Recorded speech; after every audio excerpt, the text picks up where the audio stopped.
Thank you for tuning in to the first virtual Clinton, Illinois Chamber of Commerce annual meeting.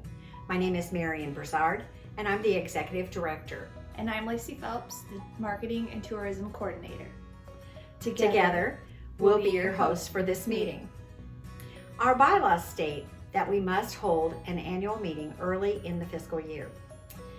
We would have loved to keep the annual meeting tradition of food, awards, and festivities, but we'll wait to resume gathering in person until it's safe. Like many small businesses, the Chamber has felt the financial impact over the past year, and we greatly appreciate the support of our members. Here's the 2020 Annual Report.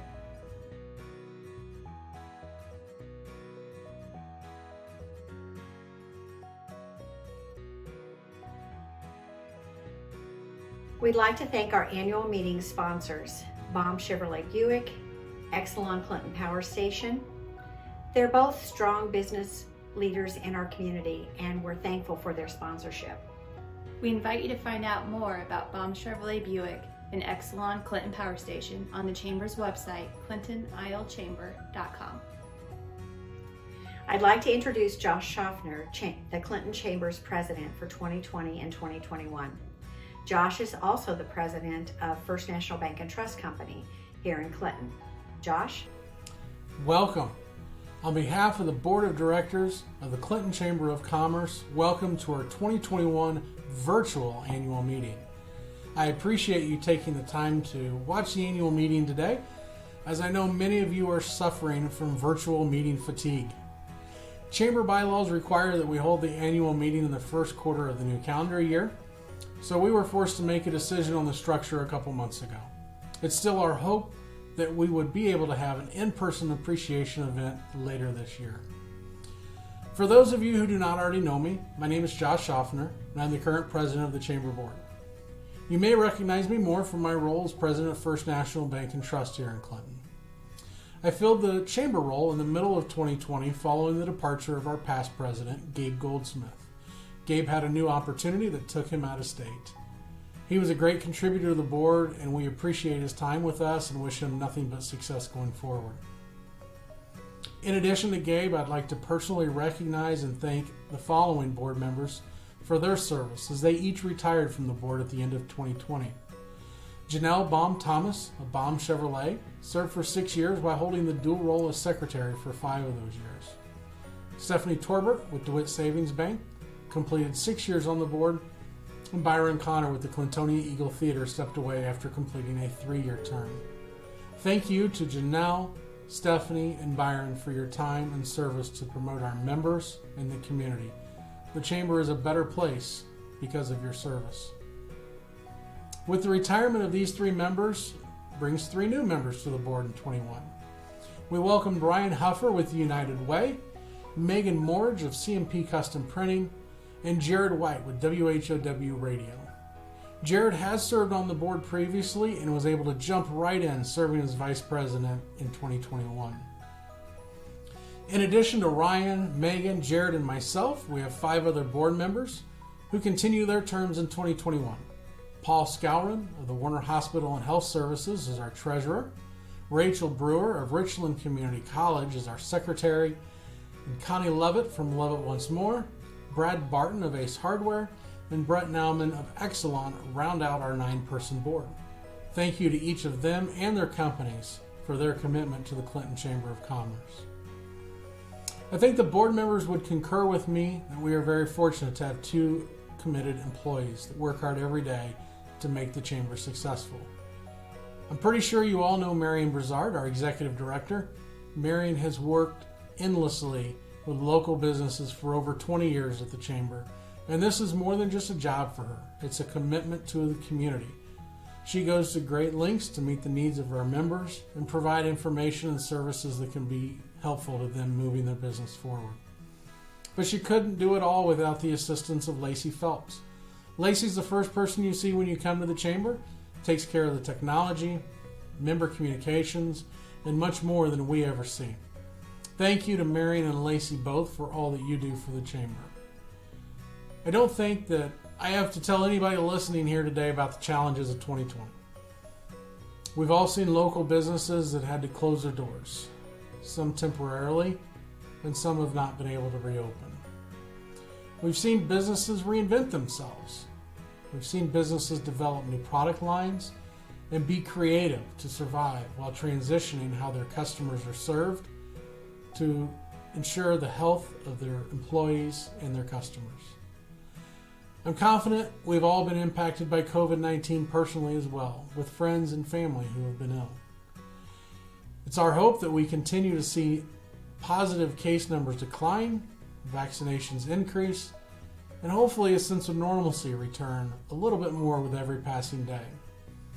We aren't there yet, but I think we're heading in the right direction. And as you likely already know, the vast majority of Chamber fundraisers were lost to COVID-19 in 2020. We successfully held the annual dinner in January, but then we shut down before being able to host the Business Expo in March.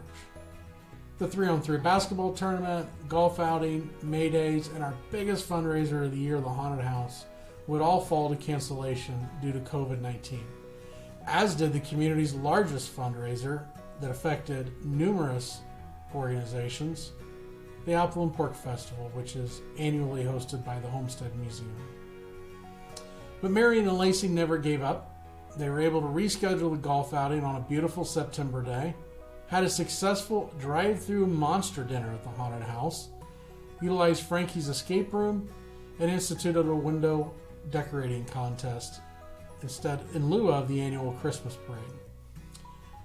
With a lack of ongoing events, the office worked with members promoting alternative methods of delivering their products, whether that be via curbside service or helping to communicate who was able to be open and who was not able to be on social media and other traditional media outlets.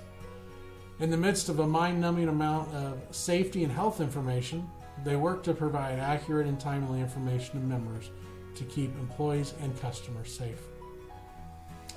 And while the Chamber initially did not qualify, they worked to provide the latest information from the SBA Paycheck Protection Program, or PPP as we've commonly come to know, to members along with other grant information as it was available.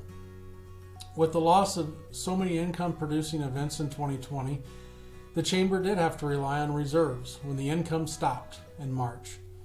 This allowed us to maintain the same level of service to our members that they have come to expect. We were blessed with some non-budgeted local business contributions to support our Chamber and our members throughout 2020.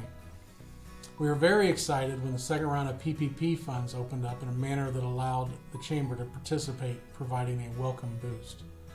I'm happy to report as we lay out a plan of 2021 events, the Chamber is ready to go and financially sound. At our virtual February board meeting last month, we received a listing of events for the year with all the dates of all the events. But to see the actual dates on the calendar are exciting. As of the day of this recording, May Days is a full go on May 13th through May 16th. The basketball tournament, the 3-on-3 tournament, it's set for June 4th. And we are scheduling not one, but 2 golf outings this year in June and September. As the school continues to work diligently to get through this school year as safely as possible, we've made the decision to move the Business Expo from the traditional March date to July 1 in anticipation of hopefully having a near normal event. Lastly, we are extremely optimistic. The Haunted House and Christmas Parade will happen in their entirety later this year. You may be watching this as a Chamber member, a non-member, or maybe you're not affiliated with a business or the Chamber at all and just curious how the Chamber is doing. I'm happy to report the Chamber has weathered the last year, and with the support of our amazing community and members, I also want to invite you to contact the Chamber directly, as Marion, myself, Lacey, other board members would be happy to visit with you and see how you can leverage your membership or provide feedback on how the Chamber can adapt to fit your needs. On behalf of the Chamber Board, thank you for spending just a few minutes with me today. If you are a Chamber member, thank you for your membership. If you are not, I invite you to contact us to see how we can bring value and revenue to your business. It is the sole purpose of the Clinton Area Chamber of Commerce and Tourism Bureau to promote Clinton, its business community, its tourist attractions, and achievements. Thank you, and I look forward to seeing you in person in 2021. Thank you. Our focus may change in 2021 as we look towards recovery, but our members will always come first. Please keep us up to date with changes to your business. We have many resources available and are always willing to help our members and the business community. Thank you once again for your membership and continued support of the Clinton Chamber of Commerce. We'll end the annual meeting with a video showcasing what we do at the Clinton Chamber of Commerce, from promoting Clinton Lake and Weldon Springs to our ongoing Shop Local campaign. Goodbye for now, until we see you next time.